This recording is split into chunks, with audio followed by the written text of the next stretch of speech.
नमस्कार, आप देख रहे हैं आपका अपना YouTube चैनल रील पी डील पीके। माँ नरमी से, बेटा क्या बात है, आज फिर तुम परेशान हो बेटा, रोते हुए।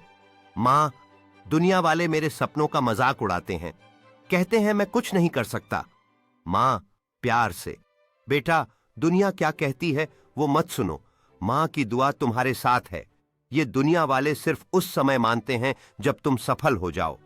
बेटा धीरे से, पर माँ अगर मैं असफल हो गया तो माँ उसे मुस्कुराकर, तो क्या हुआ, अगर तुम गिर भी जाओगे तो माँ का हाथ तुम्हें फिर से खड़ा कर देगा।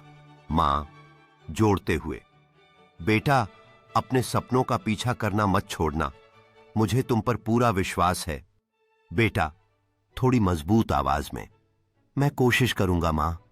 माँ प्रोत्साहक स्वर में, यही तो मेरा बेटा है, हर गिरने पर उठने की ताकत रखो। बेटा आंखों में चमक के साथ, आप हमेशा मेरे साथ होंगी, ये जानकर मुझे हिम्मत मिलती है। माँ प्यार से गले लगाते हुए, हमेशा बेटा, हम एक टीम हैं,